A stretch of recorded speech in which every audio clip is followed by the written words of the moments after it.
Deep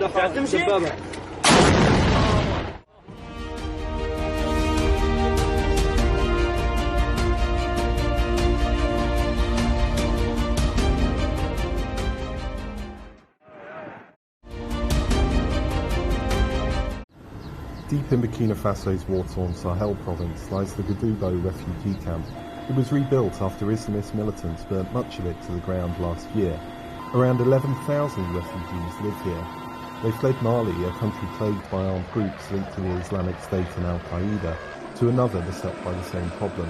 Hollywood actress Angelina Jolie, who is special envoy for the UN's refugee agency, UNHCR, recently visited Gadubo to mark World Refugee Day and praised Burkina Faso for its treatment of the displaced. The truth is, we are not doing half of what we could and should to find solutions to enable refugees to return home or to support host countries like Burkina Faso, coping for years with a fraction of the humanitarian aid needed to provide basic support and protection. Her visit took place in the country's only major refugee camp. Official sites for the country's 1.2 million internally displaced people, IDPs, are off limits to the media due to a government ban. Burkina Faso is one of the world's most neglected humanitarian crises, according to the Norwegian Refugee Council, and is struggling both to ward off terrorist attacks and protect IDPs. But its security forces have been accused by a local human rights group, the Collective Against Impunity and Stigmatization of Communities, of atrocities against IDPs. A victim of one attack described watching his friends being killed in front of him by security forces. When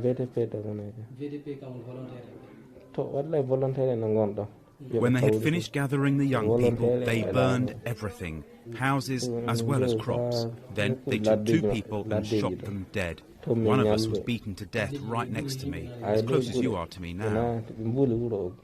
Human Rights Watch says abductions and extrajudicial killings of civilians are common in Burkina Faso. Since 2019, Human Rights Watch has documented over 200 cases of extrajudicial killings by Burkinabe armed forces in the context of counterterrorism operations. This is an extremely worrying trend, which feeds, of course, in recruitment efforts by armed Islamist groups. IDPs live in constant fear, says the UNHCR. In the conflict-affected areas of the Sahel, communities literally live with the fear of the next attack, and that's what's driving up the number of people forcibly displaced. And with that, of course, comes higher needs for basic humanitarian services. Burkina Faso's Defence Ministry did not respond to requests for comment on the accusation of extrajudicial killings and abductions. Henry Wilkins for VOA News, Gadubo Refugee Camp, Burkina Faso.